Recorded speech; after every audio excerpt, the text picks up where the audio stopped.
Bonjour, bienvenue à cette présentation dans le cadre de la série offerte par le CLD Vaudreuil-Soulanges sur le développement, sur le lancement d'entreprise. Mon nom est Serge Girard, je serai votre animateur dans cette deuxième capsule offerte par Force Légale dans le cadre de la série sur le droit des affaires. Nous avons une capsule qui vous parle de votre structure d'entreprise. Nous avons une capsule qui vous parle du droit du travail. Aujourd'hui, nous allons nous intéresser aux contrats commerciaux. Si on fait un bref survol de la capsule, il y aura une introduction qui devrait nous aider à nous lancer. Avant qu'on s'intéresse à définir de quoi on parle quand on parle d'un contrat, nous verrons ensuite quelques-uns des contrats les plus courants avant de nous intéresser à la manière de lire un contrat et d'écrire un contrat. Par la suite, nous verrons quelques notions plus avancées avant d'en arriver aux conclusions. Alors, je vous invite à vous mettre dans la peau d'un juge et vous allez entendre un litige, une dispute entre deux entreprises et on vous demande de rendre jugement. Le demandeur s'adresse à vous en premier. Il s'agit de M. Abin Citron, qui est le propriétaire de la compagnie ABC Inc. M. Citron témoigne, et si on résume son témoignage, il vous indique qu'il a rencontré M. Zénith, le propriétaire de la compagnie XYZ, qui est le défendeur. M. Citron vous indique qu'il vend des produits nettoyants industriels. Il a offert ces produits à M. Zénith, qui les a achetés pour une somme de 25 000 $. M. Citron vous indique qu'il a remis les produits à M. Zénith, mais que l'argent n'a pas été payé. D'où la réclamation. Alors, je vous demande, est-ce que vous êtes prêt à rendre jugement? Si votre réflexe est de vous dire qu'il faudrait entendre la version de M. Zénith, vous êtes sur la bonne voie. En fait, intuitivement, vous énoncez un des grands principes du droit québécois, mais un principe qui nous vient du droit romain, qui est celui d'entendre toutes les parties ou de donner au moins la chance à toutes les parties d'être entendues avant qu'un jugement ne soit rendu. Audi alteram partem. Entend toutes les parties. Entendons donc M. Zénith, qui lui vous dit qu'effectivement, il a rencontré M. Citron à son entreprise et que M. Citron lui a offert de lui vendre des produits nettoyants. Il vous dit par contre que la somme qui avait été discutée n'était pas de 25 000 $, mais plutôt de 5 000 $. Et que le problème, c'est que ABC n'était pas en mesure de livrer ses produits à temps et que donc XYZ n'a pas acheté les produits en question. À nouveau, je vous demande, êtes-vous prêt à rendre jugement? Vous noterez que M. Citron vous a donné une version et M. Zénith vous a donné une version diamétralement opposée. En fait, vous avez la parole de l'un contre la parole de l'autre. Mais M. Citron vous dit qu'il faut le croire, car il est un homme honnête qui n'a jamais dit un mensonge de toute sa vie. M. Zénith également vous implore de le croire, car lui aussi dit qu'il est un homme honnête et digne de foi. Alors, vous êtes dans la position d'avoir ces deux personnes-là qui ont des versions diamétralement opposées. Chacune vous demande de le croire. Vous ne les connaissez pas. Vous ignorez si effectivement ce sont des gens honnêtes. Vous ignorez qui dit la vérité. On convient que c'est difficile de rendre jugement dans une situation comme celle-là. Disons que M. Zénith, le défendeur, vous demande d'entendre un autre témoin, un de ses employés, M. Feix Adler. Et M. Sadler vous indique qu'il a parlé avec la secrétaire de M. Zénith, que celle-ci lui a dit que M. Citron est parti fâché, en colère, parce que M. Zénith avait refusé d'acheter ses produits. Et M. Sadler vous dit qu'il a également parlé avec le gardien de sécurité et que celui-ci lui a confirmé que M. Citron était parti avec ses produits. Êtes-vous en mesure maintenant de rendre jugement? Est-ce qu'il y a quelque chose qui cloche avec le témoignage de M. Sadler? Bien sûr. Il n'a pas été témoin du départ de M. Citron. Il n'a pas été témoin du fait que M. Citron serait parti avec ses produits. Il vous rapporte les paroles d'autres personnes.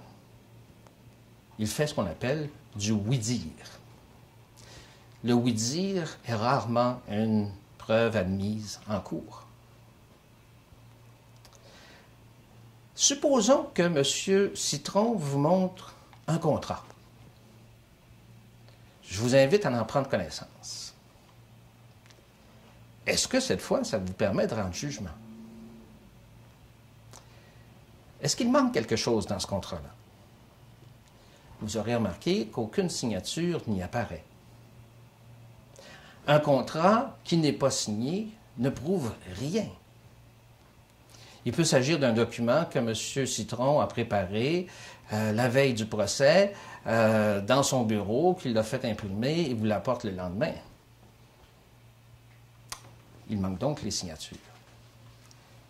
Si, au lieu de vous montrer un contrat sans signature, M. Citron vous avait montré le contrat suivant,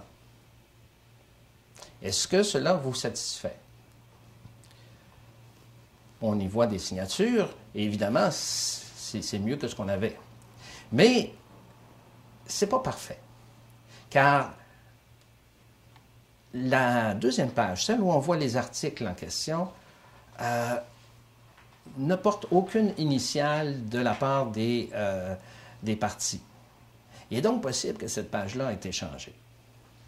Alors, et je vous demanderai de retenir ça, quand vous avez un contrat qui a plusieurs pages, et surtout si le contrat concerne des choses importantes, c'est une bonne pratique de mettre vos initiales sur chacune des pages et de demander à la personne avec qui vous faites le contrat de faire la même chose. Comme ça, on s'assure qu'aucune des pages ne sera changée. Alors, supposons que M. Citron vous montre le contrat suivant. Contrat qui est signé avec les initiales. Et si on regarde le contrat, on se rend compte que le contrat est fait entre ABC et XYZ. Il y est fait question, on y dit que ABC vend à XYZ les produits qu'on retrouve dans l'annexe, la deuxième page. Il est dit que la vente est faite pour 25 000 $. Et il est dit que les biens ont été remis à M. Zénith lors de la vente. Est-ce qu'on est prêt à rendre jugement? Bien sûr. Le contrat est clair. Il donne raison à M. Citron. ABC a vendu les produits à YZ, ils ont été livrés. Et le prix est 25 000 $. La version de M. Citron est confirmée. XYZ devra payer. C'est à ça que servent les contrats. Remettez-vous au début. Deux personnes qui vous arrivent avec des versions diamétralement opposées, ils n'ont que leurs paroles. Vous avez vu dans quelle situation vous vous trouviez. Renversons la situation. Disons que vous avez un litige avec un de vos fournisseurs ou un de vos clients ou avec un autre de vos partenaires et que vous devez aller devant un juge et que vous lui racontez exactement ce qui s'est produit, mais que vous n'avez que votre parole comme preuve. Vous aurez beau indiquer au juge qu'il faut vous croire parce que vous êtes honnête, il sera dans la même situation que vous étiez tout à l'heure. Les contrats servent donc à vous ménager une preuve des ententes qui sont faites au cas où on aurait un problème. En tant que propriétaire d'entreprise, en tant qu'entrepreneur, en tant que gestionnaire, votre travail va souvent consister à gérer des risques. Et vous devez vous assurer, d'une part, de bien évaluer les risques, c'est-à-dire évaluer les probabilités qu'un problème survienne et évaluer les conséquences qu'aurait un problème s'il survenait. Vous pouvez, dans une situation où vous faites souvent des contrats, des ententes, il y en a une multitude, les occasions de problèmes sont nombreuses. Vous pouvez aussi vous trouver dans une situation où les probabilités qu'un problème arrive soient faibles, mais s'il arrivait, les conséquences seraient telles que ça vous forcerait à fermer votre entreprise. Alors, il faut vous assurer de déployer les moyens de vous protéger en proportion de vos risques. Pensez toujours, qu'est-ce qu'il arriverait si mon co-contractant ne paie pas, si les produits qu'on m'a promis n'arrivent pas, et ainsi de suite. Votre contrat devient à ce moment-là votre protection, votre filet de sécurité. Nous allons maintenant regarder de quoi il s'agit quand on parle d'un contrat. Tout d'abord, les sources pour les règles applicables au contrat, on les trouve dans le Code civil du Québec. Une partie des articles qui nous intéressent se retrouve dans la section sur les obligations et une autre partie se trouve dans la section sur les contrats. Quand on parle d'obligation, ayez en tête engagement. Quand vous vous engagez envers quelqu'un de faire quelque chose, de payer quelque chose, vous prenez un engagement, vous avez une obligation au sens de la loi. Inversement, si l'autre partie a pris des engagements envers vous, cette partie-là a des obligations. Et dans un contrat d'affaires, dans la plupart des cas, les deux parties prennent des engagements l'une envers l'autre. Hein? Ça peut être de livrer un produit pour une des parties, l'autre partie s'engage à payer un montant. Les obligations peuvent découler, bien entendu, de l'entente entre les parties, mais peuvent découler également de la loi.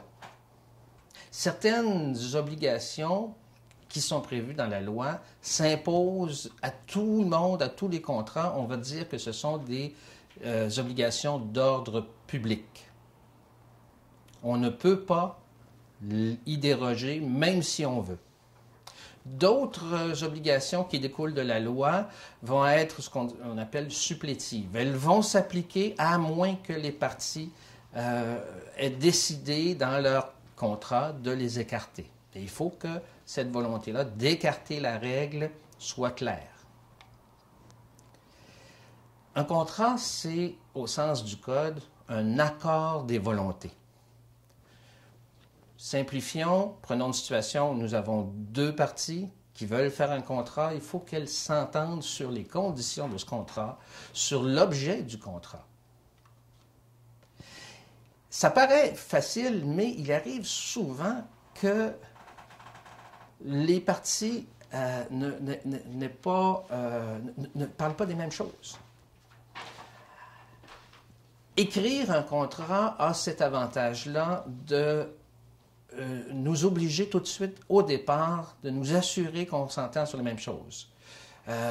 On s'entend bien sur la catégorie de produits qui va vous être livré.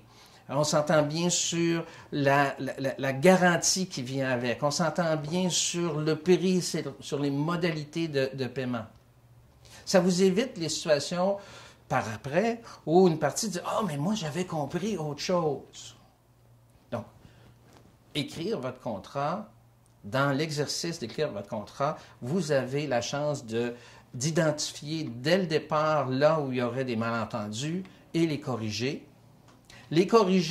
et procéder à la transaction, ou alors vous rendre compte que vous êtes incapable de vous entendre et que chacun s'en va de son côté avant d'avoir investi de l'argent, avant d'avoir investi des ressources, avant d'avoir à se retrouver devant un tribunal. Un contrat peut être négocié entre les parties un peu comme des égaux. Chaque partie pouvant amener une clause, pouvant amener une modification dans une clause du contrat, chaque partie ayant la possibilité de négocier qu'est-ce qu'on va mettre dans le contrat. On parle alors d'un contrat de gré à gré. Mais on peut aussi avoir un contrat où une partie a un pouvoir économique tel qu'elle est en mesure d'imposer à l'autre partie les conditions du contrat. On parle alors d'un contrat d'adhésion. Une partie impose le contenu du contrat. Généralement, ce contenu-là va l'avantager. Et l'autre partie n'a que deux choix, de signer ou de ne pas signer et de ne pas conclure le contrat. Je suis certain que si vous avez eu à composer avec des institutions financières, vous avez vu qu'il y a peu de place à négocier les clauses des contrats. Comment se forme un contrat? D'un côté, on a une offre. Alors, une des parties va faire une offre à l'autre. C'est bien entendu que dans le cadre d'une négociation, on peut avoir des offres, des contre-offres, des contre-contre-offres, mais éventuellement, on arrive à une offre finale. Et cette offre-là, lorsqu'elle est acceptée telle qu'elle, on a un contrat. Donc, une offre, une acceptation, on a un contrat. L'offre peut être assortie d'un délai pour l'acceptation. Donc, si je fais une offre et je vous dis que vous avez une semaine pour l'accepter, et qu'à l'intérieur de ce délai-là, vous acceptez mon offre telle qu'elle, nous avons un contrat. Il arrive qu'on assortisse l'offre d'un délai.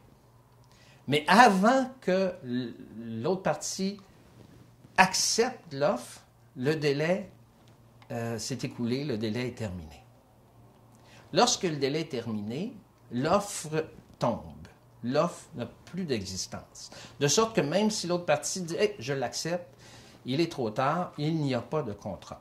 Ce qui ne signifie pas que les parties ne peuvent pas continuer à discuter, à négocier et à chercher à s'entendre. Ça signifie que l'offrant n'est pas obligé de conclure le contrat si l'acceptation n'est pas arrivée dans le délai qui avait été donné. Alors, si on regarde la forme maintenant du contrat, le droit québécois reconnaît, dans la majorité des cas, qu'un contrat peut être verbal. Non, ce n'est pas parce qu'un contrat est verbal qu'il serait nul. Il existe. Et tant que les parties respectent le contrat, même s'il est verbal, tout va bien. C'est lorsqu'une des parties ne respecte plus le contrat et qu'on doit en faire la preuve, par exemple devant un tribunal, que peuvent surgir les problèmes. En fait, si le contrat est pour une valeur de plus de 1 500 $, les règles de la preuve vont interdire, dans plusieurs cas, vont interdire qu'on en fasse la preuve par témoin. Cette règle-là subit des exceptions. Il ne s'agit pas ici de rentrer dans le droit de la preuve. Je ne cherche pas à faire de vous des avocats. Mais je vous dirais que, comme règle de sécurité en tant qu'entrepreneur, dès que la valeur de votre contrat est pour plus de 1 500 $, c'est une bonne idée de le mettre par écrit. Parlant maintenant du contrat écrit, nous allons regarder 3 formes de contrat écrit. Il y a d'abord le contrat notarié. Comme son nom l'indique, le contrat notarié va être fait devant un notaire. On va parler du contrat notarié lorsqu'il porte minute, donc il est rentré dans un registre par le notaire. Ce contrat-là a la particularité de faire preuve de son contenu sans besoin d'autres preuves. On ne peut pas contester ce qu'il y a dans ce contrat-là, à moins de rentrer dans des procédures difficiles pour le faire écarter par un tribunal. Il existe dans le Code plusieurs situations où on doit faire des contrats notariés, mais si on s'intéresse en particulier au droit des affaires, le seul contrat qui me semble trouver application, c'est l'hypothèque immobilière. Hypothèque immobilière, donc, qui porte sur un immeuble, un terrain, un bâtiment, par opposition à l'hypothèque mobilière qui, elle, porte sur des meubles, ça peut être des équipements, ça peut être des marchandises. Donc, l'hypothèque immobilière doit être faite par un acte notarié, dépendamment du type d'entreprise que vous aurez à faire. Il est possible que vous ayez à rencontrer ce type de contrat-là. Le contrat fait entre les parties, c'est le contrat sous seing privé. Alors, c'est l'expression qu'emploie le Code, le contrat sous seing privé. Et les exigences du Code sont minimales. Un contrat sous seing privé va constater un acte juridique. Alors, quand je vous parlais tout à l'heure d'obligation, de prendre des obligations l'un envers l'autre, c'est un acte juridique. Il doit être signé par les 2 parties. Et il n'y a aucune autre formalité qui soit exigée par la loi. Ce qui signifie, entre autres, parfois on me demande, est-ce qu'on doit faire signer le contrat devant des témoins?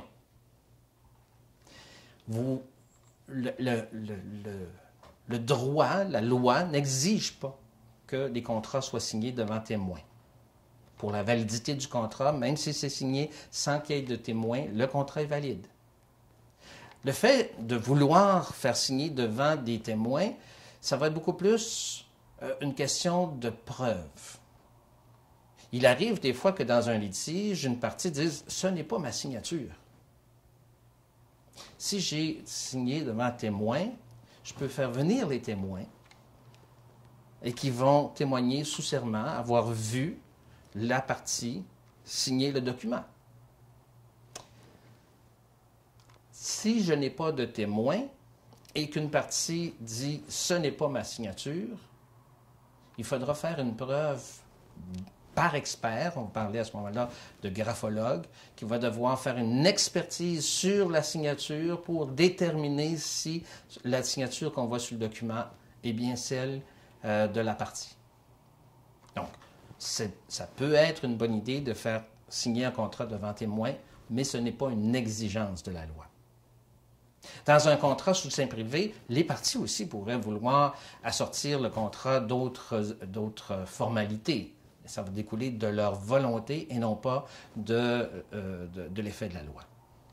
Quand on parle de documents, de contrats écrits, spontanément, on va avoir à l'esprit le contrat sur un support papier. Mais le Code civil et la loi concernant le cadre juridique des technologies reconnaît la validité du document technologique, c'est le terme qu'on retrouve dans le Code, mais dans le langage courant, on dirait le document électronique, par exemple.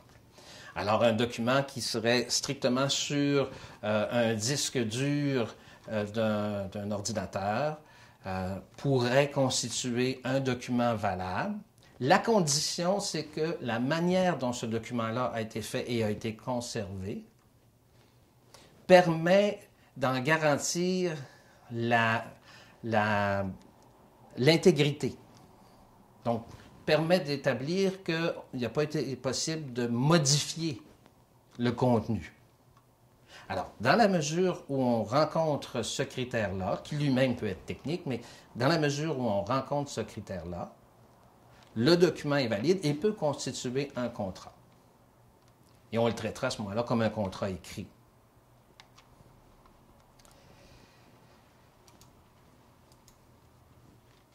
Si on regarde maintenant quelques-uns des contrats les plus courants.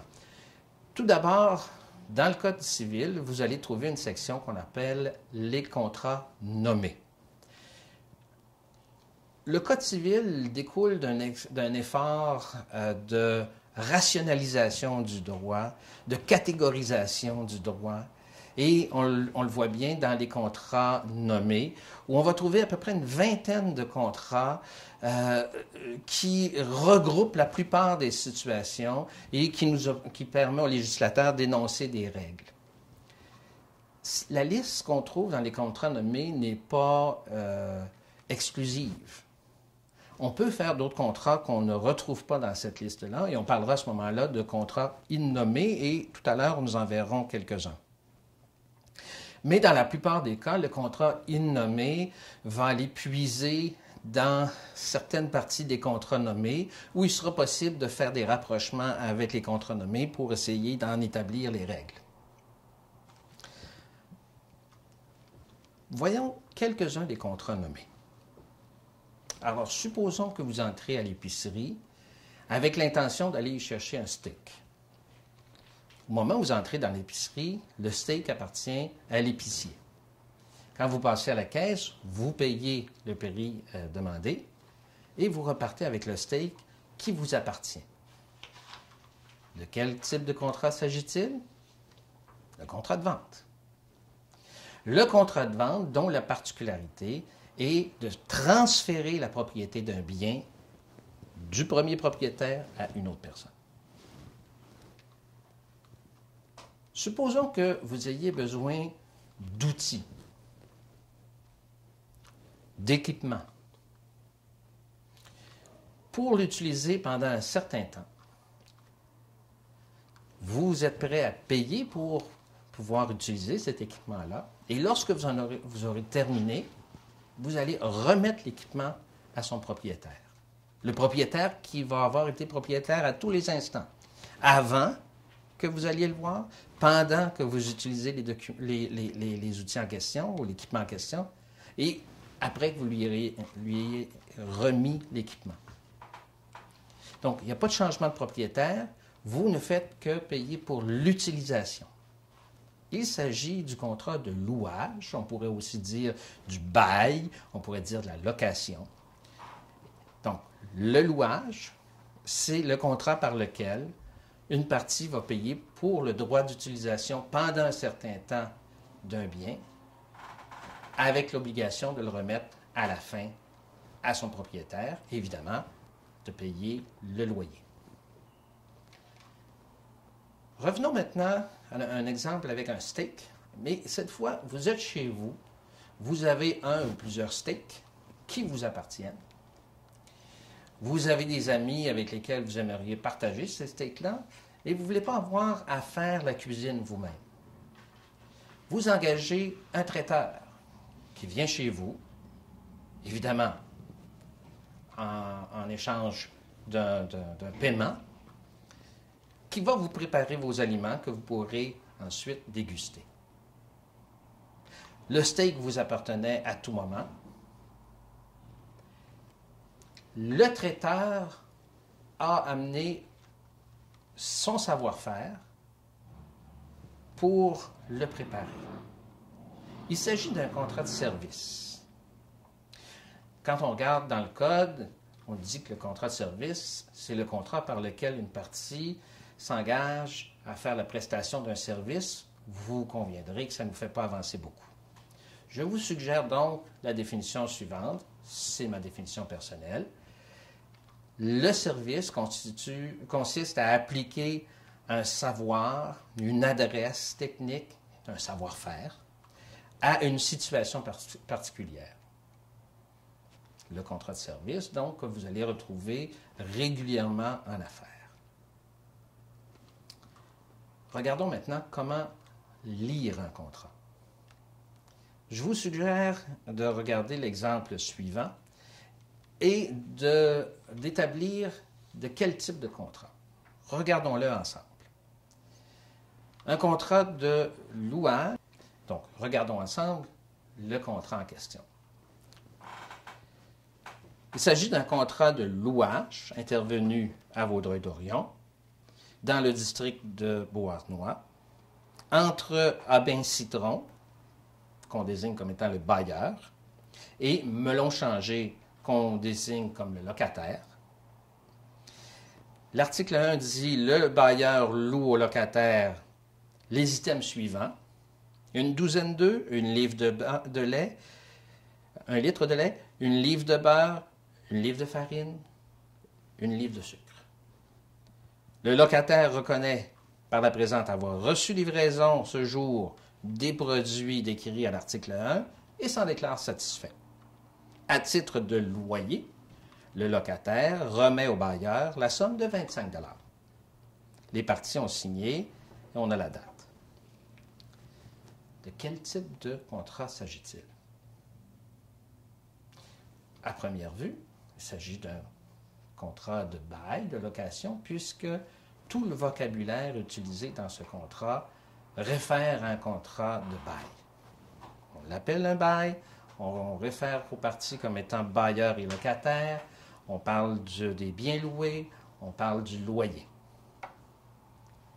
Est-ce que c'est logique de louer une douzaine d'œufs, etc.? Ce sont des biens qui sont périssables. Ce sont surtout des biens qui sont consommables. On les achète pour les consommer. Il est difficile ensuite de les remettre à son propriétaire. D'ailleurs, le contrat ne prévoit pas le temps où M. Melon-Changé pourra conserver ces biens-là et il ne prévoit pas le moment où il doit les remettre. Il s'agit probablement davantage d'un contrat de vente. Ce qui nous montre que, bien que les mots soient importants dans un contrat, lorsqu'il s'agit de l'interpréter, et c'est ce que ferait un juge s'il avait à interpréter le contrat, il va s'intéresser davantage à la nature des obligations contractées par les parties. Il va rechercher la véritable transaction qui est faite. Le petit exercice que je vous ai proposé est évidemment en lui-même un peu cocasse, mais pensez à des situations qu'on voit régulièrement. Des entreprises qui appellent leurs employés des travailleurs autonomes. Mais lorsqu'on analyse la relation véritable entre celui qui les emploie et ces personnes-là, on se rend compte que c'est davantage un contrat d'emploi. On en reparle d'ailleurs dans la capsule sur le droit du travail. Donc, il y a des situations où les parties voudraient créer des apparences, mais si on va devant le juge va regarder au-delà de ces apparences-là, au-delà des mots, pour rechercher la véritable nature des obligations qui ont été contractées. Alors, c'est comme ça qu'on lit, c'est comme ça qu'on interprète un contrat. Regardons maintenant comment rédiger un contrat. Qu'est-ce qu'on doit mettre dans un contrat? Alors, histoire de ne pas rentrer dans un vocabulaire technique, je vous propose une petite grille simplifiée, la petite grille suivante. Dans un contrat, ça nous prend des qui. Ça nous prend plusieurs qui. Ça nous prend des quoi. Ça nous prend des comment, des combien, des où et des quand. Ça nous prend des parce que. Ça nous prend des détails. Ça nous prend des et si, ainsi que des conséquences. Voyons comment ça s'applique. On a un contrat ici, un contrat de bail commercial à nouveau, et dans lequel on identifie d'abord les parties, ABC et XYZ. C'est des D'abord, le contrat est entre qui et qui. Mieux que ça, on ne se limite pas à dire leur nom, leur adresse. On va également dire quel rôle ils jouent dans le contrat. Dans ce cas-ci, un bailleur et un locataire. Ce qui nous permet, après ça, dans le cadre du contrat, de référer aux parties en référant à leur rôle. Les signatures. Alors, on a dit tantôt qu'un contrat sous seing privé doit être signé. Il ne faut pas oublier les signatures, c'est un des qui est très important. Et comme je vous le disais tout à l'heure, mieux vaut mettre les initiales sur chacune des pages. Dans le contrat, ça nous prend des qui. Ça nous prend des quoi également. Alors, on a nommé ce contrat-là un bail commercial. J'ai dit tout à l'heure qu'il ne suffit pas de le nommer pour le qualifier, mais c'est une bonne idée de donner un nom à nos contrats. Ça aide à y référer plus tard. Dans ce cas-ci également, on veut savoir sur quoi porte le contrat. Alors, c'est un bail commercial sur un local, mais il ne suffit pas de dire ça, il faut nous dire quel local qu'on retrouve à l'article 1. Donc, ça nous prend des qui et des quoi. Quand il s'agit des comment, c'est l'ensemble des clauses qui vont nous parler de la manière dont les obligations prises de part et d'autre vont devoir être faites, être réglées. Alors, on a fait les qui, les quoi, les comment. Passons maintenant au combien. Alors, au paragraphe 3, on nous indique le prix de 12 000 $. On nous parle qu'à ce prix-là, à ce loyer-là, va s'ajouter des taxes.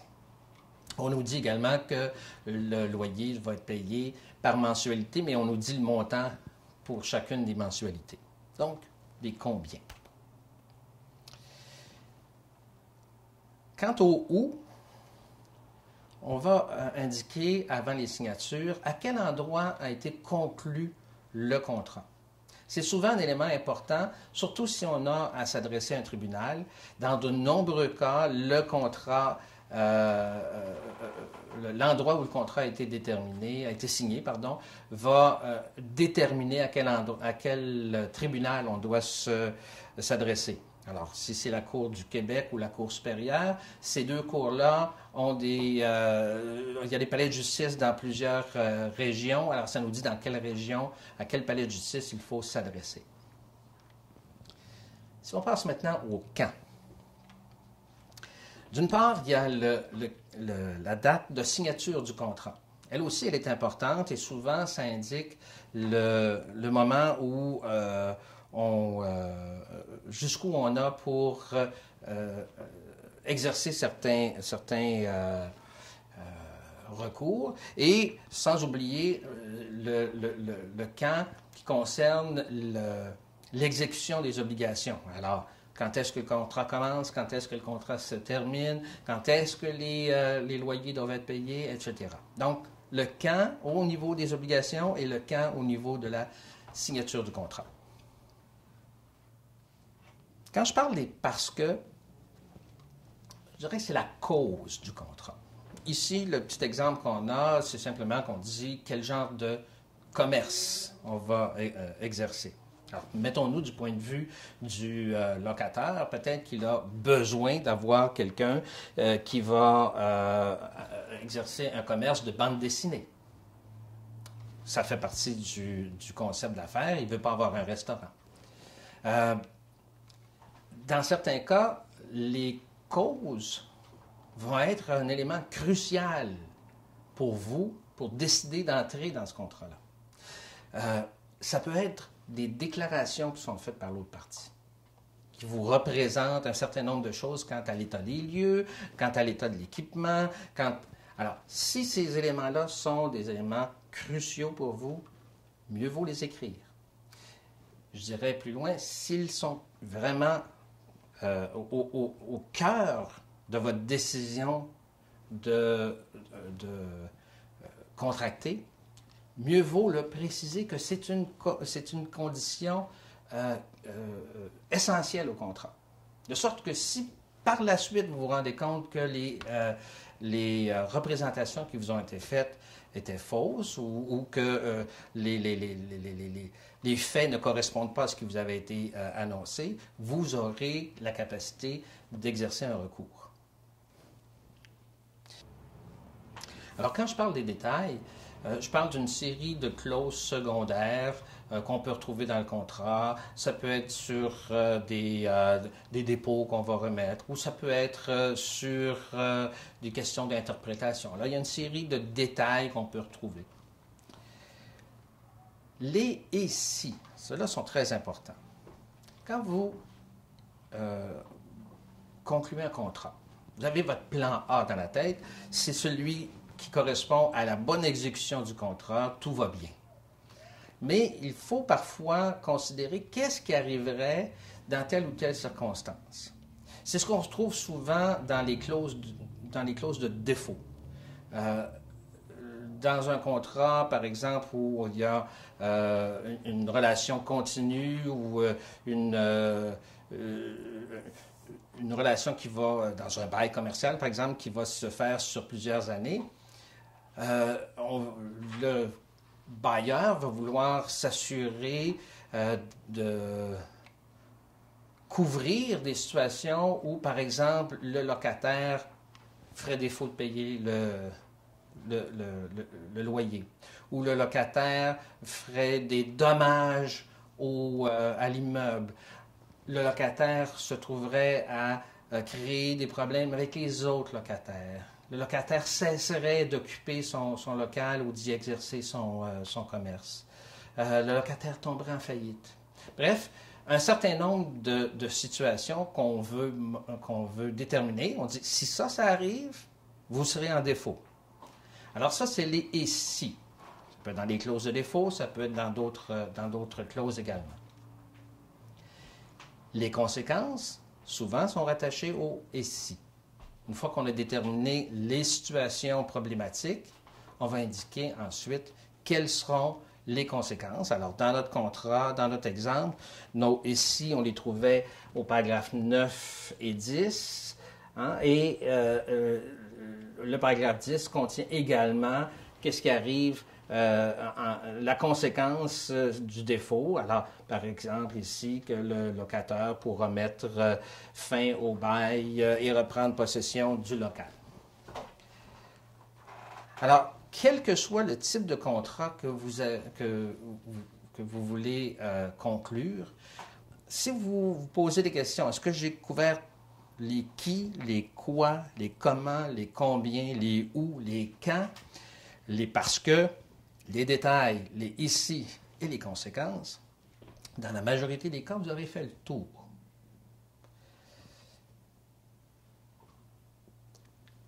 Regardons maintenant un certain nombre de notions avancées. Revenons sur la question de l'offre de contracter. L'offre est importante parce que, comme on l'a vu, si elle est acceptée telle qu'elle, elle forme le contrat. Alors, parfois, on se dit, bien, je vais faire une offre, puis si on s'entend, bien, on va faire un contrat, puis là, on mettra toutes les clauses. Faites attention, si l'offre est acceptée et qu'il y a des éléments importants que vous n'avez pas mis dans l'offre, vous ne serez pas en mesure de forcer l'autre partie, une fois qu'elle l'a accepté, d'ajouter des clauses qui ajouteraient à ses obligations, qui alourdiraient le contrat pour cette partie-là. Donc, rédigez votre offre en couvrant le terrain le plus large possible, ou alors indiquez dans l'offre que c'est une offre qui sera conditionnelle à ce que le contrat, votre contrat par exemple habituel, soit signé ou qu'on convienne de tel ou tel autre élément lors du contrat. Alors, il faut bien indiquer dans votre offre qui fait l'offre, à qui cette offre-là est faite. Est-ce que l'offre que vous faites, est-ce qu'elle peut être cédée par votre co-contractant à quelqu'un d'autre ou est-ce que l'offre ne s'adresse qu'à cette personne-là? Il faut l'indiquer. qu'est-ce qui est offert, il faut bien définir qu'est-ce qu'on offre, ça peut être des biens, ça peut être des services, quelles seront les conditions à remplir pour que les obligations de part et d'autre soient honorées. Qu'est-ce qui est inclus et qu'est-ce qui est exclu? Je dirais que dans le cadre des contrats de service, des offres de services, c'est particulièrement important si vous voulez éviter les querelles par la suite.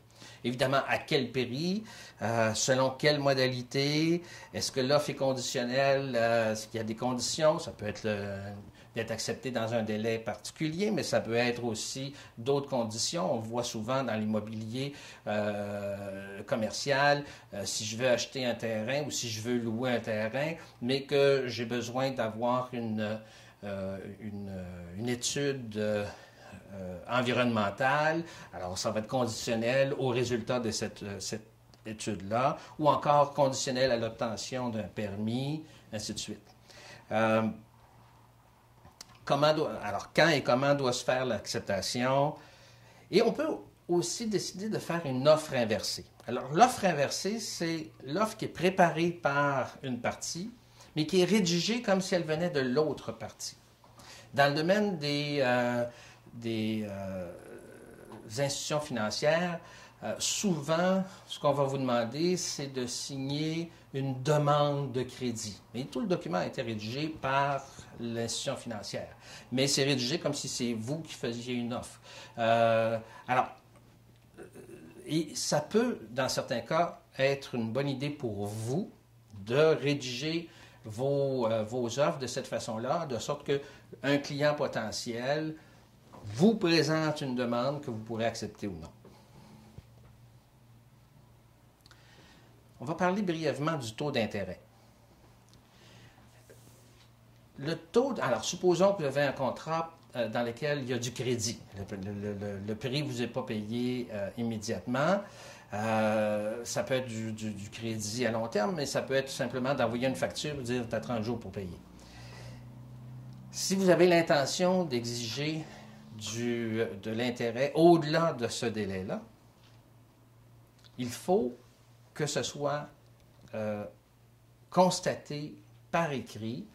Et il n'est pas suffisant de l'écrire sur la facture. Il faut qu'il y ait une preuve de l'acceptation par l'autre partie de payer l'intérêt.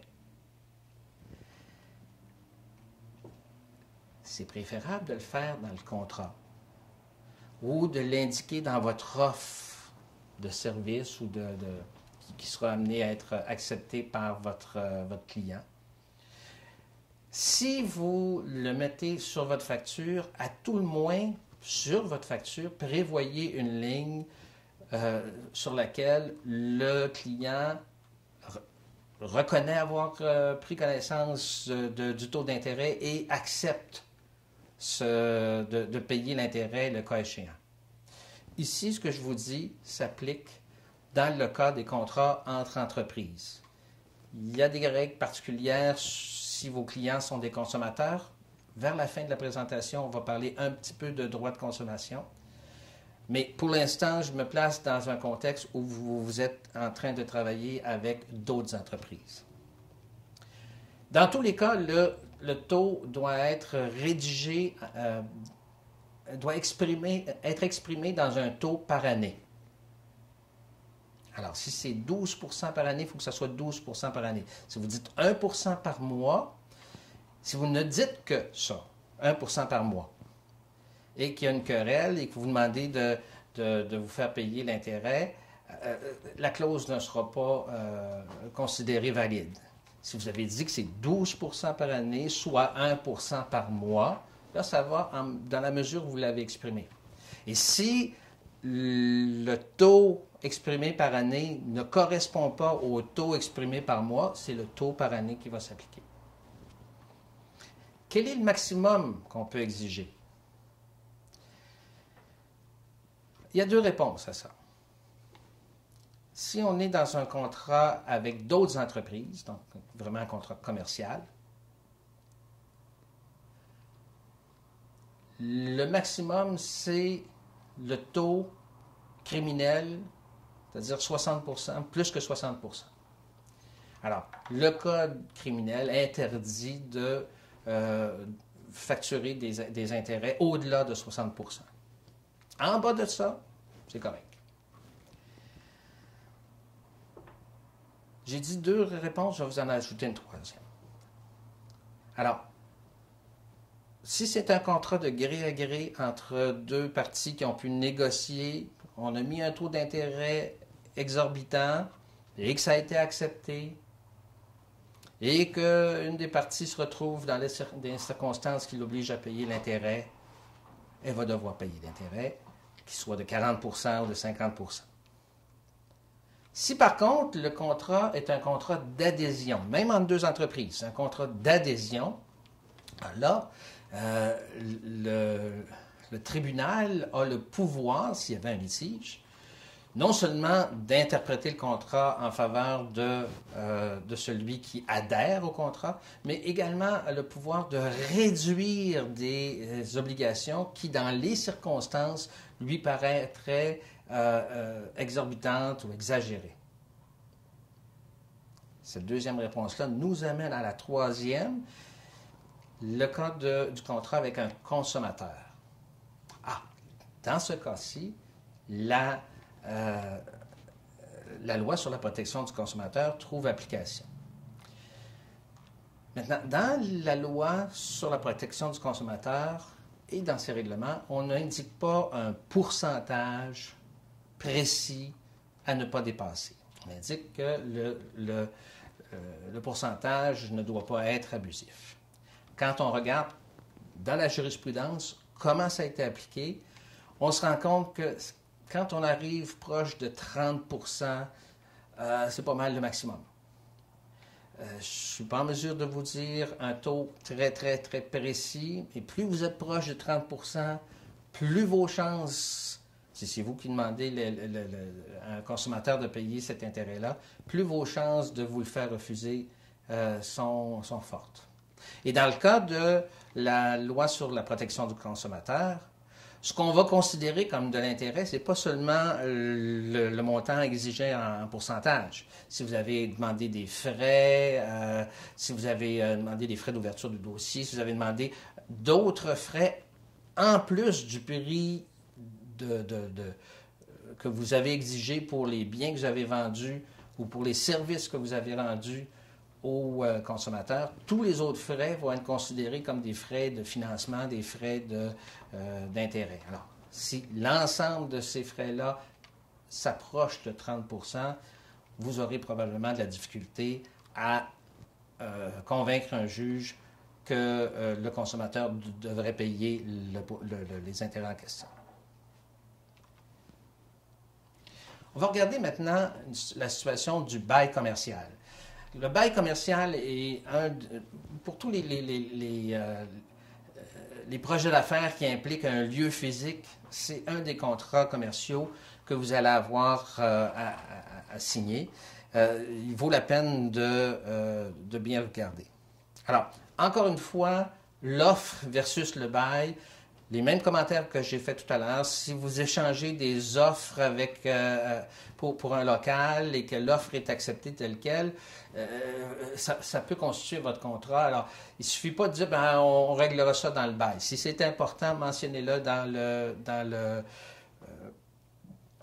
le contrat, pas dans le contrat, mais dans l'offre, ne serait-ce que de façon sommaire, quitte à être détaillé, mais il faut au moins retrouver l'idée maîtresse là-dedans. Contrat commercial implique que c'est le contrat entre 2 entreprises. Et donc, il n'y a pas l'équivalent de la régie du logement. La régie du logement n'a aucune compétence pour les contrats commerciaux et il n'y a pas un autre tribunal semblable. Il n'y a pas une loi semblable à la loi sur la régie du logement. Dans le cas du contrat, du bail commercial, le contrat va être la loi des parties. Ce qui veut dire que quand les gens viennent me voir et me disent « Hey, mais est-ce que l'autre peut faire ça parce qu'il a le droit? Est-ce que le bailleur peut me demander tel péri, peut me demander tel dépôt? » Le bailleur a le droit dans mesure aussi dans le contrat. Quand vous pensez bail commercial, pensez tout de suite en termes de superficie. La superficie est un élément important. Évidemment, plusieurs des clauses monétaires vont être calculées en fonction de la superficie que vous occupez. Alors, plus le bail constitue une dépense importante pour votre entreprise, plus l'engagement que vous prenez est pour une longue période, plus ça vaut la peine de bien s'assurer que la superficie que vous allez occuper correspond à ce qui est écrit dans le bail avant de le signer. Donc, c'est une bonne pratique de faire appel à un architecte ou à un arpenteur géomètre qui vont avoir l'expertise pour venir mesurer les dimensions, qui vont aussi être capables d'interpréter, parce que dépendamment du contrat, les dimensions peuvent s'arrêter au mur ou peuvent inclure l'épaisseur du mur et des murs mitoyens. Alors, dépendamment de votre contrat, le calcul de votre superficie peut être plus complexe que simplement compter des tuiles au plafond ou de faire des pas dans la pièce. Évidemment, s'il s'agit d'un petit local, une petite dépense par rapport à l'ensemble de votre chiffre d'affaires, pour un local que vous louez pour une courte période, sans doute vaut-il pas la peine d'engager les services d'un arpenteur géomètre ou d'un architecte pour faire tout ce mesurage-là. Mais dans certains cas, ça peut être indiqué. Et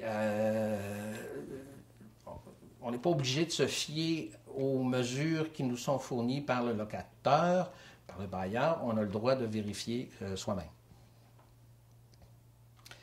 Vous allez entendre souvent des expressions comme bail brut, bail net, bail net-net, bail triple-net et encore et encore. Qu'est-ce que ça signifie? D'abord, si vous regardez dans la loi, vous ne trouverez pas ces termes-là. Ce sont des termes qui nous viennent davantage de la pratique dans le domaine des locaux commerciaux, des locaux industriels. Alors, pour comprendre de quoi il s'agit, mettons-nous dans la peau du bailleur, celui qui va louer le local.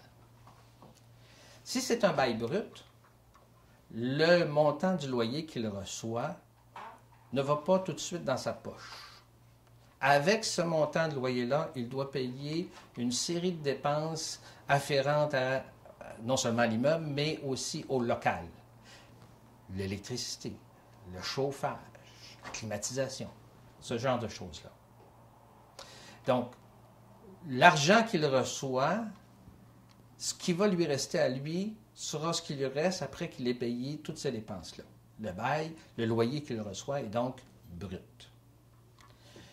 Dans le cas du bail net, on va recevoir, le bailleur reçoit le prix du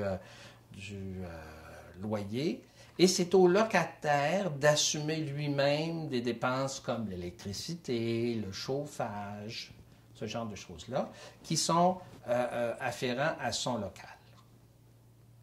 Dans le cas du bail net-net, en plus des dépenses qui se rapportent à son local, on va demander au locataire d'assumer une partie des dépenses pour les aires communes. À partir du bail triple net, là, on commence à rentrer dans des situations qui vont concerner davantage le bail industriel, les locaux industriels ou encore le commercial de très grande surface. Et des baux pour de très longues périodes, où là, non seulement le bailleur ne veut pas avoir à payer les dépenses afférentes au local ou même au bâtiment, mais où tranquillement on va transférer au locataire même l'entretien du bâtiment et éventuellement les grosses réparations du bâtiment. Alors dans certains cas, dans l'industriel, le bailleur va fournir strictement qu'un terrain ou alors un terrain avec un bâtiment avec des murs extérieurs et toutes les autres dépenses sont à la charge du locataire. Dans la plupart des cas qui vous concernent, j'imagine que vous serez dans des situations soit de bail brut, de bail net, ou à la limite de bail net-net. Donc, dépendamment de votre type de contrat, vous aurez comme loyer à payer un loyer de base qui va être en fonction de la superficie. Vous pouvez avoir à payer un loyer additionnel qui souvent concerne des dépenses comme l'électricité ou comme la taxe, les taxes d'eau ou les taxes d'affaires là où elles sont applicables. Vous pourriez aussi avoir à payer un loyer proportionnel. Là, c'est proportionnel à votre chiffre d'affaires. On voit ça souvent dans les centres commerciaux où, en plus du loyer de base, on va avoir à payer aux locataires un pourcentage du chiffre d'affaires, ce qui implique qu'on rende des comptes aux locataires, aux bailleurs, quant à notre chiffre d'affaires. Évidemment, dans les clauses qu'on va retrouver, il va y avoir des dépôts de sécurité. Et comme je le disais tout à l'heure, la seule limite ici, c'est la limite du marché. Qu'est-ce qui est raisonnable du point de vue du marché? Si un bailleur demande 2 ans de dépôt de sécurité pour un bail de 2 ans, il y a peu de chances qu'il trouve des locataires. Par contre, s'il s'agissait d'un bail industriel sur 10 ans ou plus, peut-être qu'un dépôt de sécurité ou au moins une garantie équivalente à 2 ans de loyer pourrait être acceptable. Donc, c'est beaucoup plus en termes de qu'est-ce que le marché tolère et non pas en fonction de qu'est-ce que la loi permet. Il y a des chances que vous vouliez avoir dans votre bail commercial une clause d'exclusivité. Alors, par exemple, si vous opérez une boucherie dans un petit local commercial qui donne sur la rue, qui a différentes baies, différents locaux, et vous avez la boucherie. Il est fort possible que vous vouliez être la seule boucherie dans le bâtiment et que vous alliez demander d'avoir une clause d'exclusivité. Il faut qu'elle soit écrite. Et il faut qu'elle soit bien écrite. Il faut bien qu'on soit capable de circonscrire qu'est-ce qui est à l'intérieur de cette clause-là et qu'est-ce qui est à l'extérieur. De sorte que si éventuellement s'ouvre dans le local à côté une boulangerie, et que cette boulangerie-là, éventuellement, se met à vendre des charcuteries, il faut savoir si les charcuteries rentraient dans la définition de ce qu'on avait obtenu comme exclusivité ou non.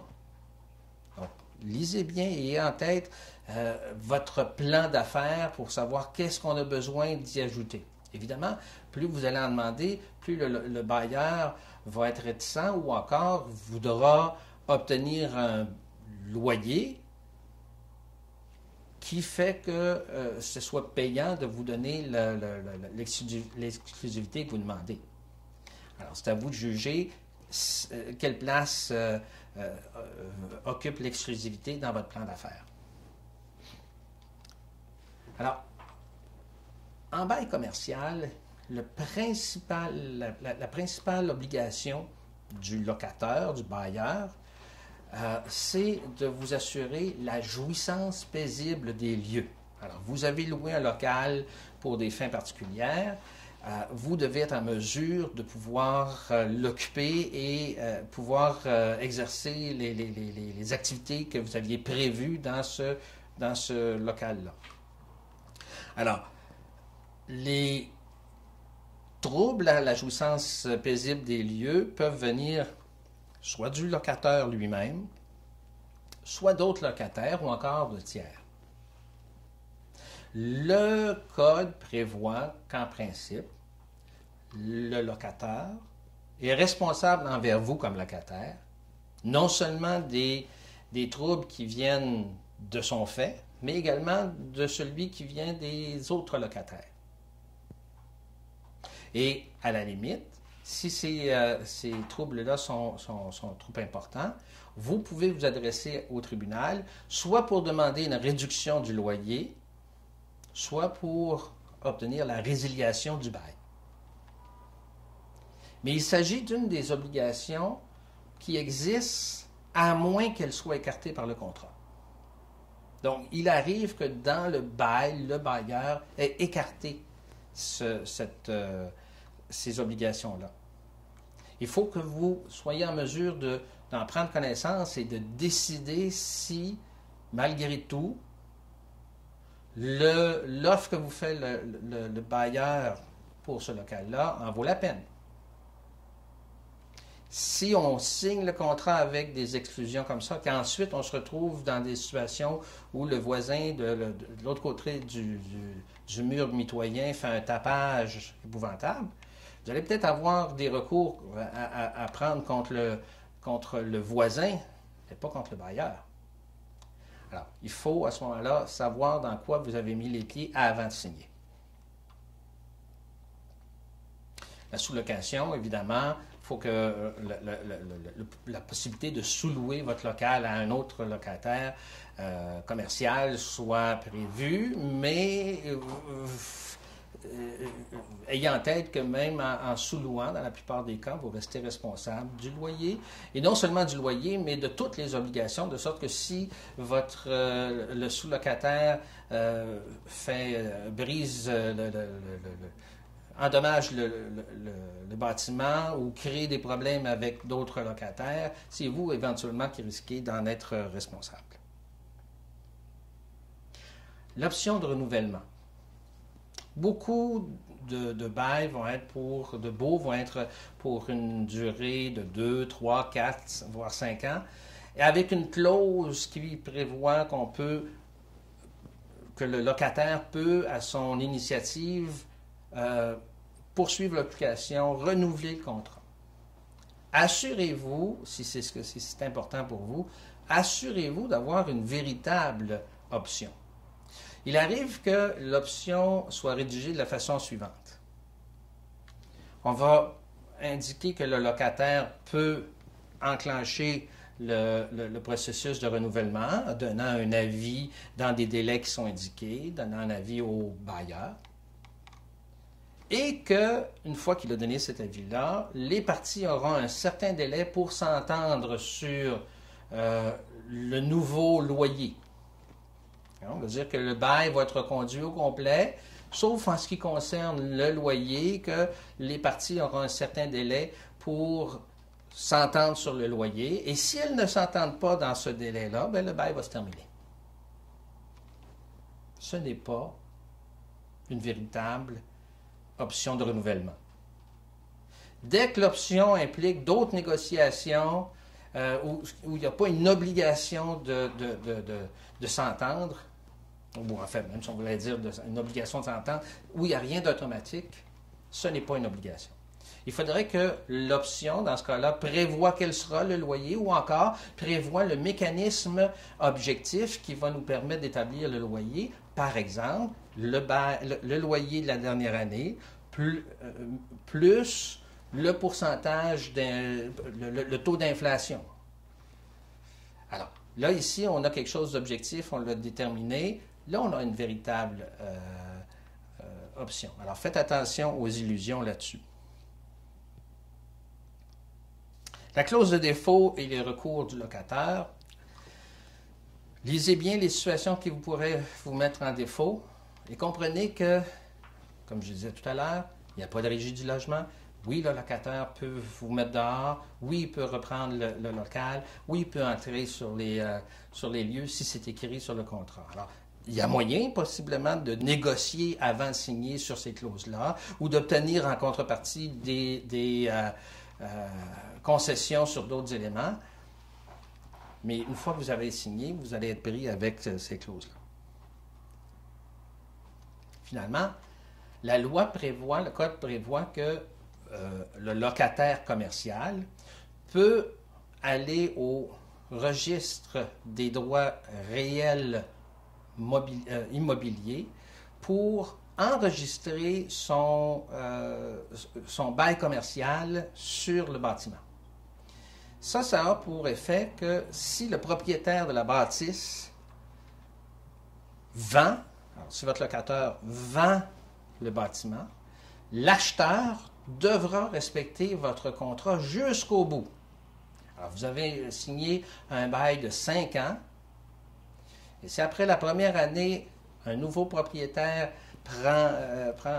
achète l'immeuble et que vous avez auparavant enregistré votre bail, il doit vous permettre d'occuper le local aux conditions qui étaient prévues dans le bail jusqu'à l'expiration de votre contrat. Si ce contrat-là avait des options de renouvellement, il est pris avec. Si vous n'avez pas enregistré votre bail, le nouveau propriétaire doit vous donner un avis. Si vous partiez, il vous donne un avis d'1 an.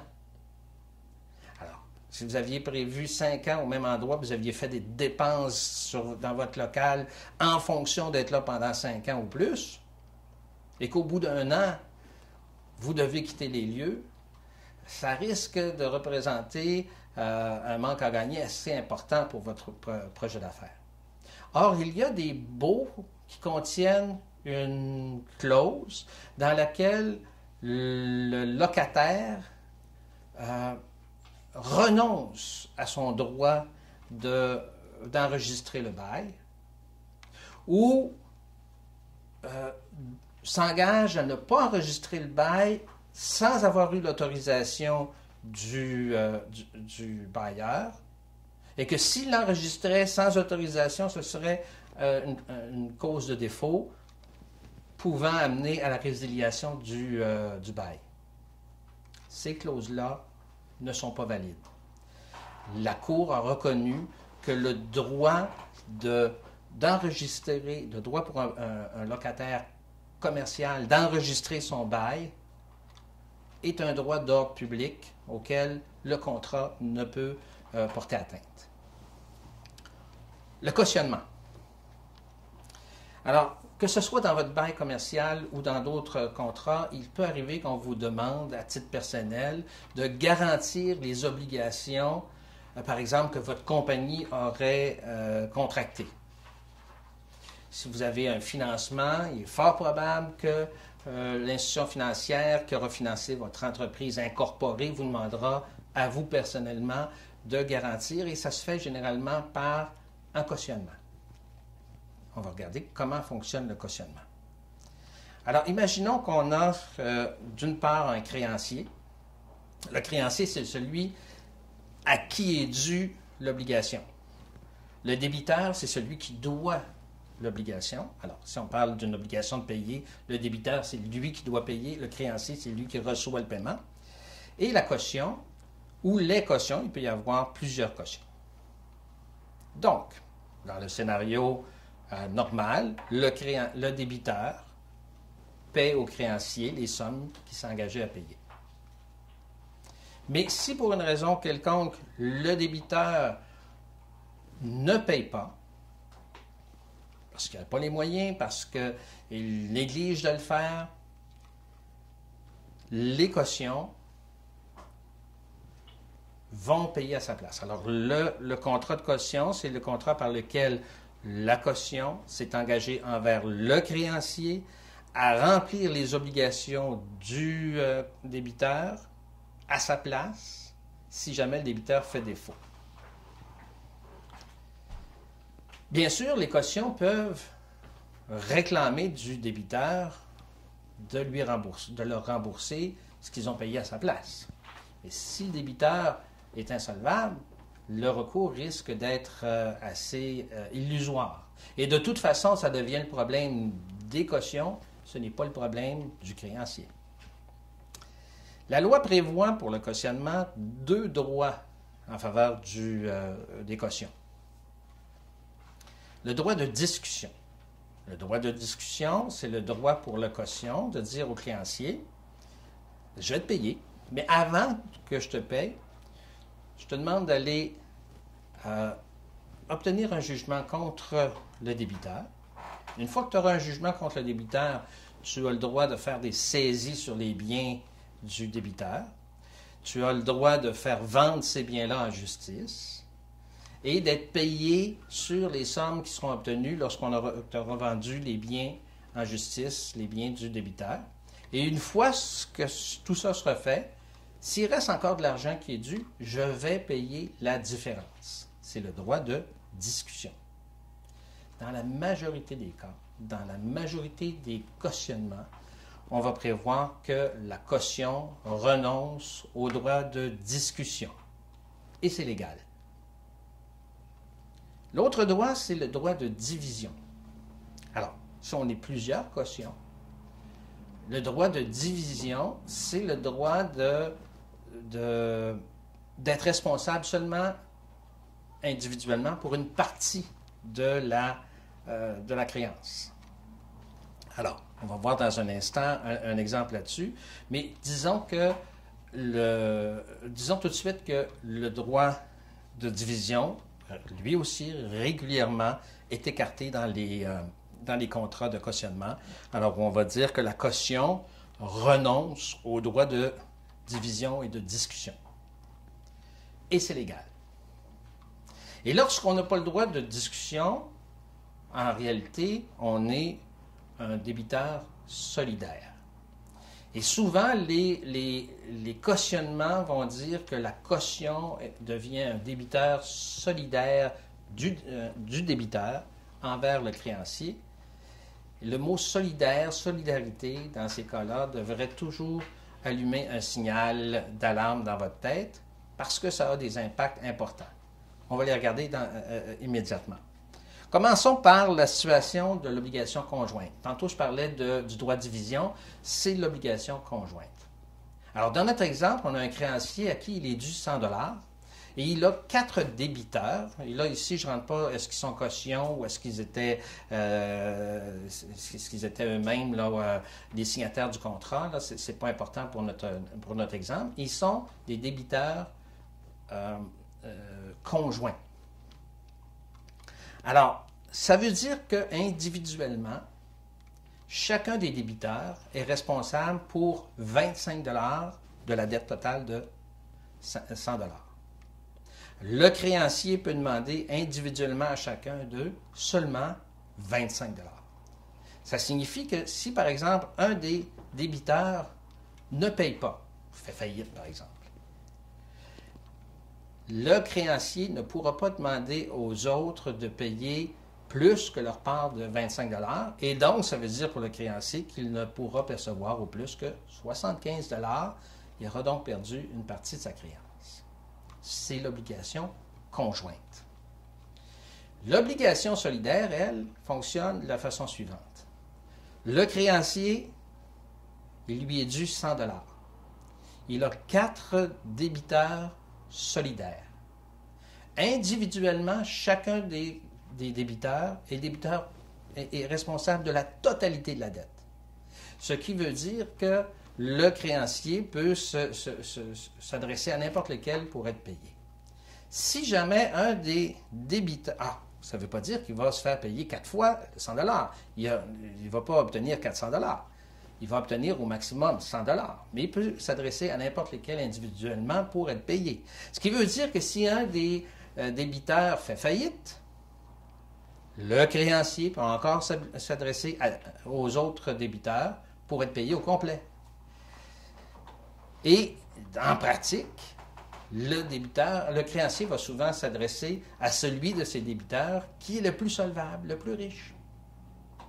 Et c'est lui qui va devoir payer la somme de 100 $. Bien sûr, celui qui aura payé a des recours contre les autres débiteurs solidaires. Mais ça devient son problème à lui, ce n'est plus le problème du créancier. Donc, vous voyez, du point de vue du créancier, c'est avantageux d'avoir des débiteurs solidaires, mais vous voyez que du point de vue du débiteur, c'est risqué lorsqu'on est débiteur solidaire. Alors, c'est pour ça que je vous dis, quand vous voyez ça dans vos contrats, arrêtez-vous un instant, comprenez qu'est-ce que ça veut dire pour vous.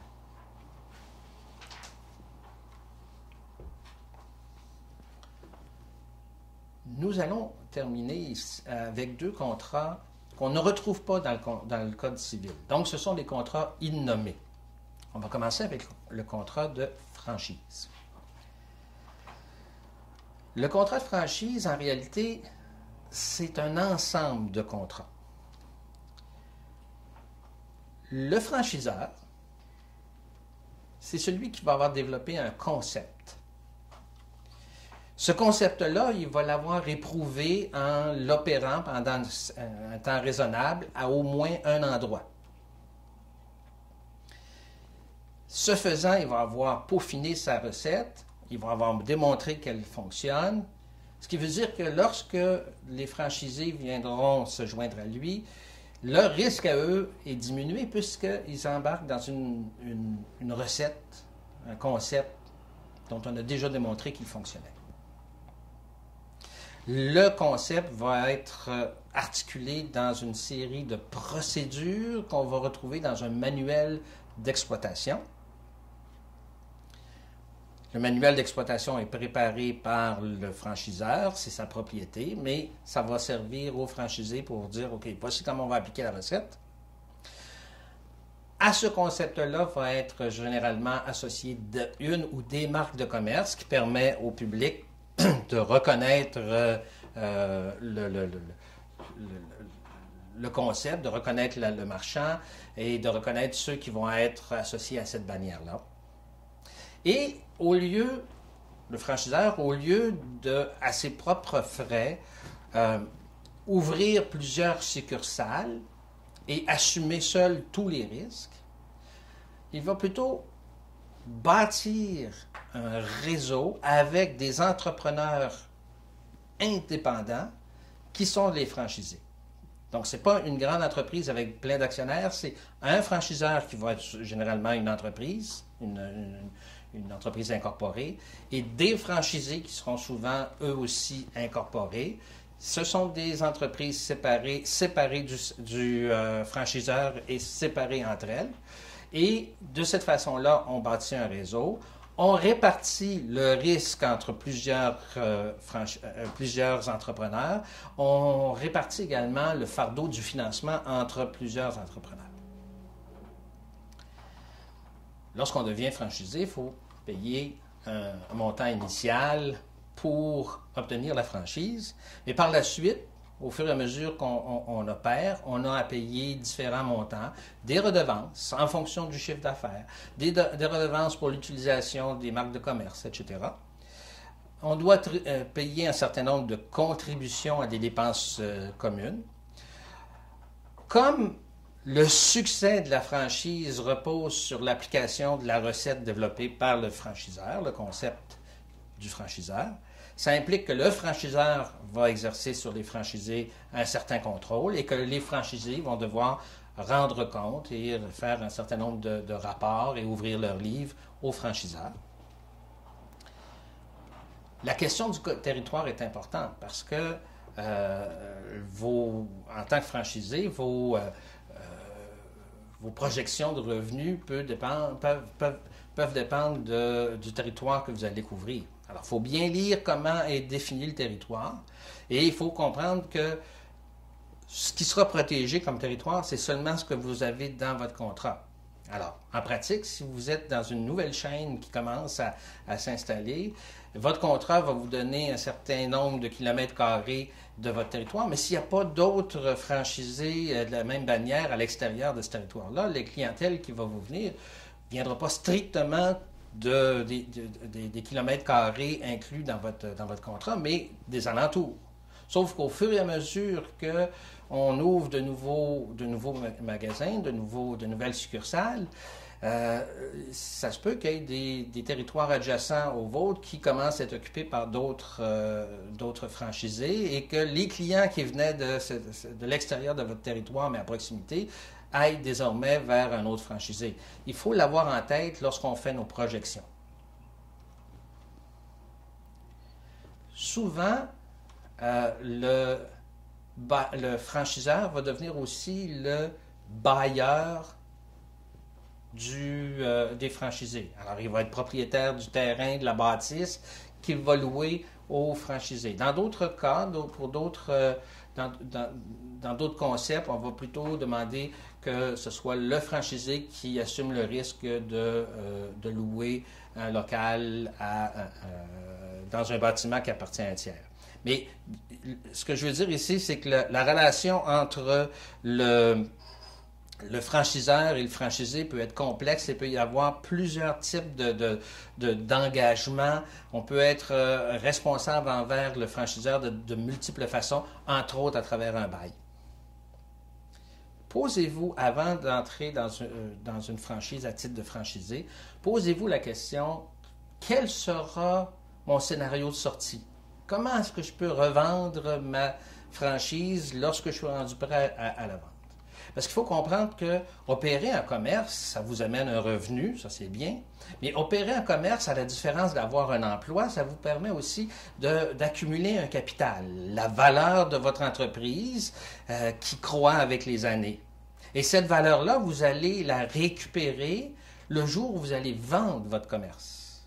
Hein? Et la différence entre le prix que vous allez avoir pour la vente et celui que vous avez payé au moment de l'achat, va être votre profit.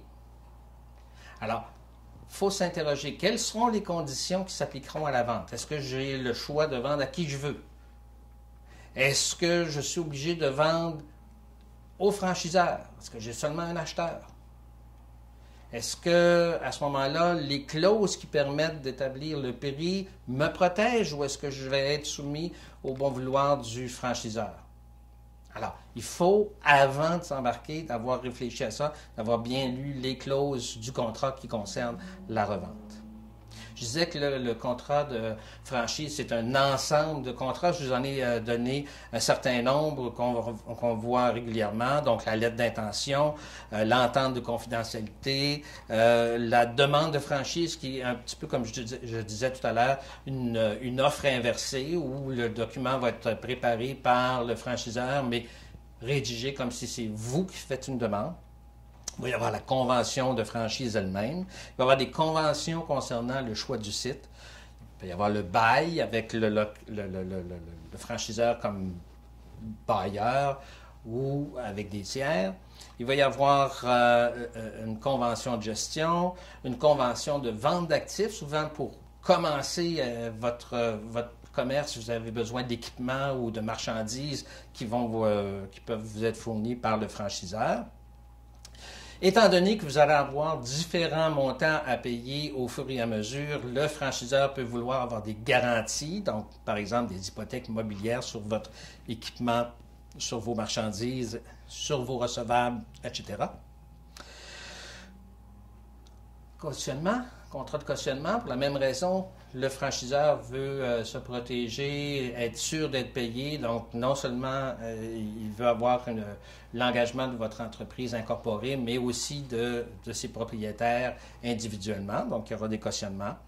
Une convention d'approvisionnement, faites attention, dans la plupart des franchises où on a besoin de matières premières, les matières premières doivent répondre à certains critères. On a dit que le franchiseur a développé une recette, un concept, et ce concept-là fonctionne bien en autant qu'on a des approvisionnements d'une certaine qualité qui répondent à certaines normes. Donc, déjà, on a des obligations à ce niveau-là, mais souvent, l'approvisionnement va venir soit du franchiseur lui-même, soit d'une entreprise qui est une filiale du franchiseur ou une entreprise indépendante avec laquelle le franchiseur a des ententes. Et donc, c'est d'autres montants que vous avez à payer au franchiseur. Et comme vous avez un fournisseur exclusif, vous n'avez pas nécessairement la possibilité d'aller magasiner des meilleurs prix ailleurs. Donc, il faut bien comprendre avant de s'engager quels sont les mécanismes pour déterminer les prix et comment vous êtes protégé. On parlait de marque de commerce. Pour avoir le droit d'utiliser la marque de commerce de quelqu'un d'autre, il faut avoir un contrat de licence et généralement, ça implique également des montants à verser et des conditions à remplir. Il peut y avoir une convention de publicité qui va être une convention par laquelle le franchiseur d'une part et les franchisés d'autre part s'engagent à contribuer à un fonds qui permet de financer la publicité. Encore là, il faut voir quelles sont les obligations du franchiseur, celle du franchisé, comment on répartit le poids des financiers, qui prend les décisions de placement de publicité, etc. Alors, comme vous voyez, le contrat de franchise implique plusieurs opérations juridiques et plusieurs contrats. Et je vous invite fortement à aller chercher conseil avant de signer ce genre de convention-là. On a parlé brièvement de l'entente de non-divulgation ou de confidentialité, qui est également un contrat innommé. On ne trouve pas comme tel dans le code. Si vous êtes en train de négocier avec des partenaires éventuels, vous avez commencé à développer votre propre entreprise, votre propre concept, et il y a des investisseurs qui seraient intéressés à se joindre à vous. Avant de commencer à vous ouvrir, il est bon d'avoir mis en place une convention pour vous protéger. Alors, la convention de non-divulgation, évidemment, est là pour protéger l'information confidentielle et l'information stratégique qui vous appartient. Donc, avant de divulguer vos secrets, ayez une convention signée. Il ne faut pas commencer à dévoiler des choses puis dire « Ah oui, c'est vrai, on va aller signer une convention ». Même si elle est signée, elle risque de ne pas protéger les informations que vous avez données auparavant. Il faut bien définir ce qui est confidentiel. Quelle est l'information confidentielle? Alors, une grande partie du contrat vise à définir les informations qui sont confidentielles et celles qui ne le sont pas. Par exemple, des informations qui sont connues du grand public, des informations que vous avez divulguées auparavant, avant qu'il y ait l'entente de non-divulgation, des informations qui seraient disponibles par des sources légitimes ailleurs, etc. Donc, qu'est-ce qui est inclus, qu'est-ce qui est exclu? Et une fois qu'on a défini ça, il faut voir comment qu'est-ce qu'on fait avec cette information-là, qui a accès, pour quel but, dans quelles circonstances, s'il y a des documents qui doivent être remis, ces documents-là, comment ils doivent être traités. Si jamais on ne conclut pas l'affaire qu'on avait en tête, bien, qu'est-ce qu'on fait avec les documents? Ils doivent être rendus, détruits, etc. Mais on ne veut pas seulement protéger nos secrets pour pas qu'ils soient divulgués. On veut aussi éviter que l'information qu'on va fournir à un partenaire potentiel lui permette de devenir plutôt un de nos compétiteurs. Donc, c'est la partie qui concerne la non-concurrence. Et là où on va vouloir protéger des informations, par exemple, vos listes de clients, vos listes de fournisseurs, ça peut être un élément très important dans les contrats, les ententes que vous avez avec vos fournisseurs. Ça peut être ce qui vous donne un avantage par rapport à la concurrence. Vous ne voulez pas dévoiler ça à quelqu'un et qu'il puisse l'utiliser pour vous faire concurrence. Donc, il y a lieu de protéger ça. Et, encore une fois, il faut prévoir les conséquences. Alors, on a dit, voici qu'est-ce qu'on doit faire au niveau de la protection de la confidentialité, la protection au niveau de la concurrence. Et voici les situations où les parties seraient en défaut. Et voici qu'est-ce qui arriverait. Et là, on va avoir des clauses, par exemple, au niveau des dommages. On pourrait vouloir déjà chiffrer nos dommages. Il faut faire attention, il faut que les montants soient raisonnables. Il faut qu'ils soient suffisamment élevés pour décourager l'autre partie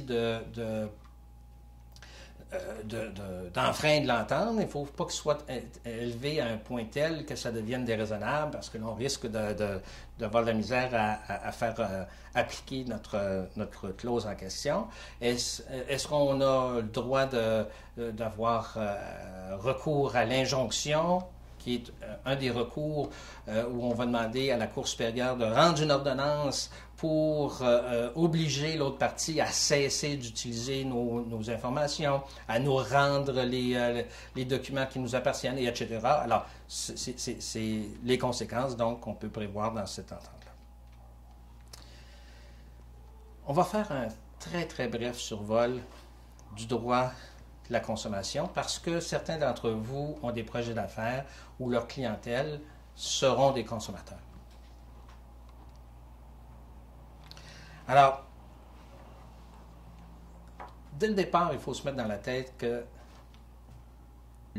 la loi s'appelle la protection du consommateur pour une raison, c'est que le marchand est traité comme le méchant. Alors, les règles qui sont dans la loi s'imposent aux marchands. On prévoit un certain nombre de pratiques qui sont interdites. L'Office de la protection du consommateur est là pour intervenir, pour autant rendre jugement sur des réclamations par un consommateur que pour punir des pratiques qui seraient jugées illégales. Évidemment, on peut également, les consommateurs peuvent également s'adresser aux tribunaux de droit commun pour obtenir des dommages lorsqu'on enfreint la loi sur la protection du consommateur. Retenez que le contrat sera nul s'il est déséquilibré au détriment du consommateur. Donc, dans plusieurs situations, la relation entre le marchand et le consommateur, on part du point de vue, on part de la prémisse que c'est déséquilibré et donc il faut protéger le consommateur et donc que le marchand est en position de s'avantager de façon indue et donc on a un certain nombre de situations où on peut faire annuler les contrats. J'ai dit qu'il y avait des clauses interdites. On ne peut exiger aucun frais du consommateur à moins qu'il n'ait été exprimé de façon précise dans le contrat. On doit, le contrat, surtout lorsqu'il concerne la vente de biens ou la prestation de service, doit être par écrit, il doit être signé, il doit être facile à lire, il doit normalement être en français, il pourrait être en anglais, mais il faut indiquer que c'est la demande du consommateur. Faites attention si vous pensez que c'est une bonne idée d'avoir un contrat en français puis un contrat en anglais. S'il y a un problème, le tribunal va prendre la version des deux qui est la plus favorable au consommateur. Vous savez que des fois, il peut y avoir des petites nuances dans le texte selon le texte français et le texte anglais.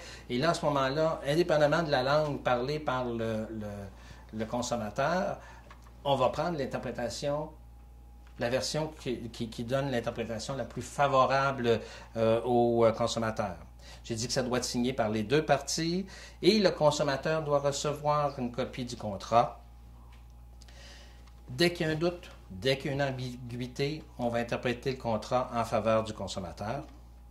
Les pratiques interdites sont nombreuses, mais elles se résument autour de l'idée de fausseté. Alors, on ne peut pas faire de fausses représentations, de la publicité trompeuse. On ne peut pas refuser non plus d'honorer les garanties. Et parlant de garanties, n'oubliez pas, vous pouvez avoir une garantie que vous vous donnez comme marchand. Vous pouvez avoir mais au-delà de cette garantie-là, il y a la garantie légale qui s'applique dans tous les cas. Alors, qu'est-ce que c'est la garantie légale? Si je vends un bien, quel qu'il soit, ce bien-là doit pouvoir servir aux fins auxquelles il est destiné pendant une durée raisonnable. Vous allez me dire, oui, c'est flou, vous avez raison.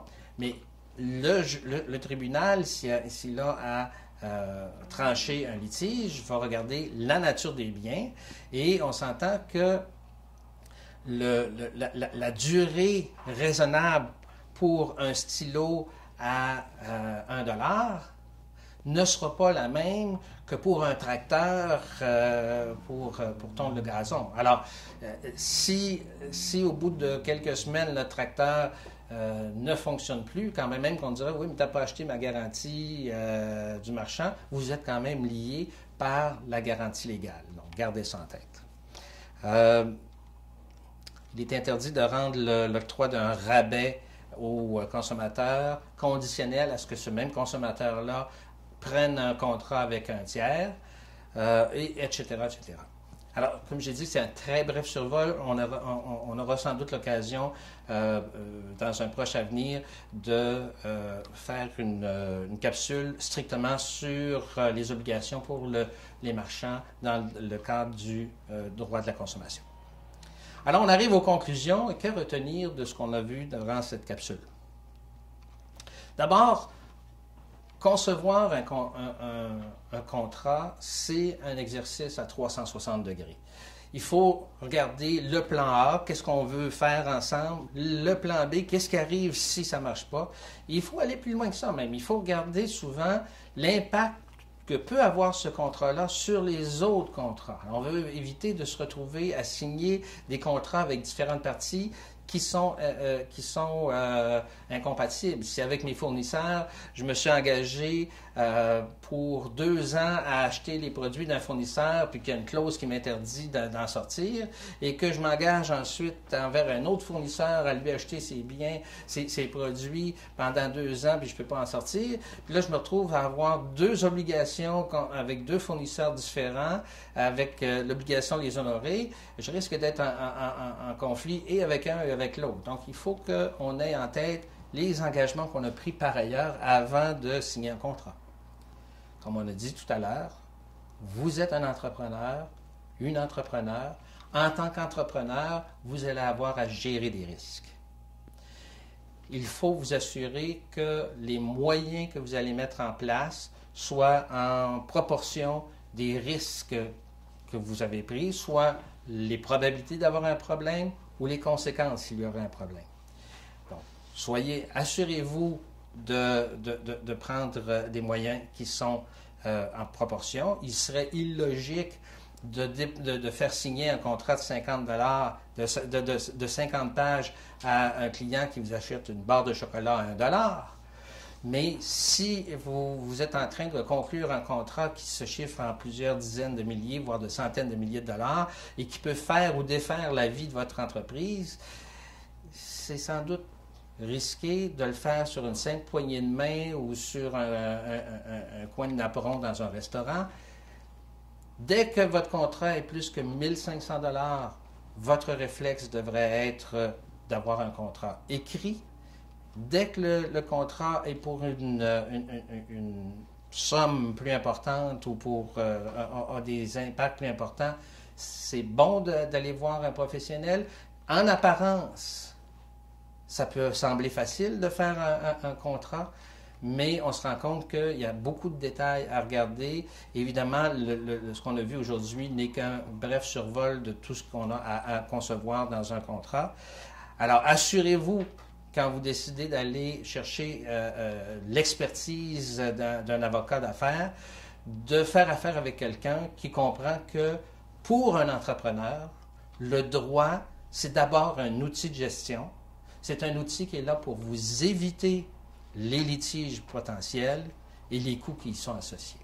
Je vous remercie et je vous invite à visiter le site Internet de Force Légale, à nous suivre, à nous aimer sur Facebook, à nous suivre sur Instagram et sur LinkedIn. Merci.